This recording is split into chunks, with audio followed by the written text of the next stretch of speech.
and welcome back to Cooking with Katie. I'm a registered dietitian with White Earth Public Health. We have taken our show on the road and we are here cooking with Heather today at her house. Hello, I'm Heather Heisler. I'm a registered nurse with White Earth Public Health. This week we're going to try some ingredients with wild rice, which is locally harvested. And nutritionally, wild rice is one of those amazing whole grains with the extra fiber, vitamins, and minerals, and some of those amazing antioxidants. Compared to brown rice, which it is similar to nutritionally, it contains more protein. Flavor-wise, it has a little nutty flavor. Wild rice is very versatile. It can be made into entrees, sides, breads, desserts, and even breakfast. So don't get stuck in the rut and use the same old dish. Check out Katie's recipe booklet and hopefully you'll have some fun new ideas. So today with our wild rice, we're going to feature in a main dish. We're going to be making a wild rice chicken pot pie. So I hope you enjoy. Let's get started, Heather. Yummy! To start our recipe today, we went ahead and cooked up the wild rice beforehand. So this recipe calls for 2 cups of wild rice, and therefore you want to double the water. So today we added about 4 to 5 cups of water. And we let that boil until it was cooked until done. And then remember, always substitute wise, you can definitely use all of the wild rice, and we encourage you to do that because you get that whole grain component.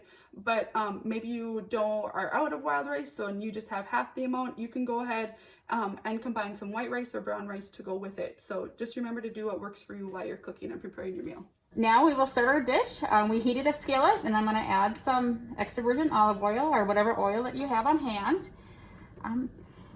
We want to put the pan to medium to high heat, and then we'll add our first 3 ingredients, which is 5 minced garlic. And I did have whole garlic at home, but if not, you could also add, we buy this and your pre-minced garlic, yes.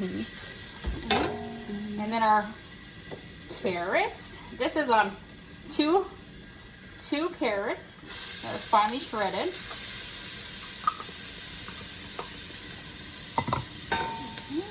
And then we have a medium-sized onion that Katie was so nice and she cut these up herself because I would be crying. Okay, and then we're gonna go ahead and stir these around. And then we'll let it cover and let it cook for about 1 to 2 minutes. Still stirring while it's cooking until the onions and carrots start to become tender and soft. Our garlic, carrots, and onions have sauteed for a couple of minutes, and now we'll go ahead and add the chicken breast, and of course we cut those up beforehand.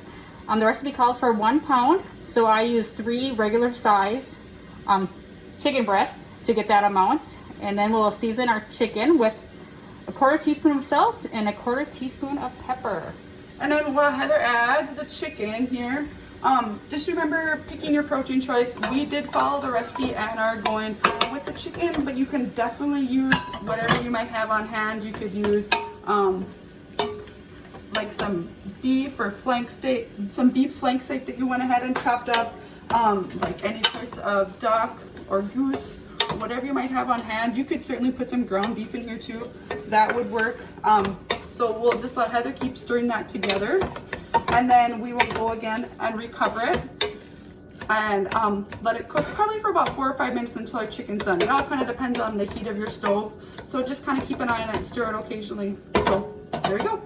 All right, so our chicken is done here. Heather, yeah, go ahead and show them.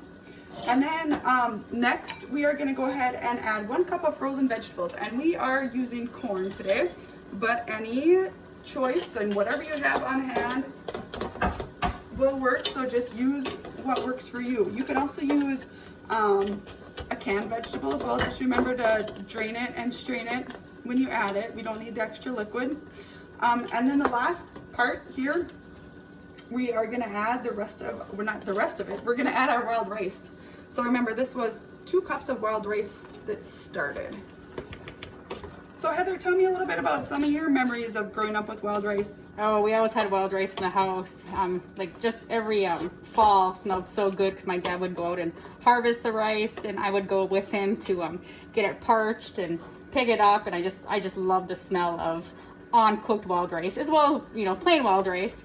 And then it's nice to bring that tradition on to my kids because my daughter goes down there and actually eats the wild rice uncooked. Like Oh, that's funny. that's her thing she's got to do every fall is go steal a little handful and eat it just like that. So, Oh, that's yeah, awesome. it's great, good memories. Yeah, that's great, especially to pass it on in the next generation. That's great. I love it. So now we're just gonna kind of stir this together, let it heat up, let that corn kind of melt in there, and then we will be ready to add the rest of our ingredients. We're just about done with our wild rice chicken pot pie skillet recipe. Now we will add a 1 cup of half and half. Oh, I made a mess. Sorry, Heather. No problem. That's what the memory is about, making the mess, right? And a 1/3 cup of chicken broth. And then we'll stir that up. Oh, this garlic smells so good. I love garlic. I know, that's how I say it. I need to invest in the smell-o-vision. Okay, as we stir this, it'll heat and it'll come to a boil pretty quickly. And then you can cover it if you want, or you could just keep stirring it to combine. All right, so we are on to our final step. So Heather, if you want to tilt the pan up, as you can see, as we stirred it together, it really just, the liquid just kind of absorbed, so it really didn't come to a boil, but just you want to make sure you bring it back to heat because just so it's warm when you serve it more than anything. And then we're going to go ahead and add our last ingredient here, which is a 1/2 cup of some shredded Parmesan cheese. Any cheese flavor would work, whatever you might have on hand. Obviously the different cheese might add a different flavor, but it might not be a bad idea, so don't be afraid to switch it up and use what you have. So as Heather stirs this, she's just gonna kind of stir it together. We'll kind of let it come back to heat and it's ready to be plated up. Yeah, the Parmesan cheese smells good in this recipe. Yes.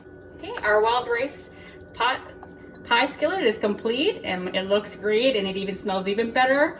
This recipe we thought was a really great take on the classic pot pie dish with the added benefit of our amazingly local harvested wild rice. We just want you to remember that while you're cooking with wild rice, just don't always go to your classic wild rice dish. Remember the versatility of it and that you're able to make, main dish like we did today, serve it as a side, put it in a salad, bread, even breakfast. Like the options are just limitless. So check out my recipe booklet if you're looking for any ideas in that way. So with that, we thank you guys for watching. We'll see you next week. Bye, thanks for joining us.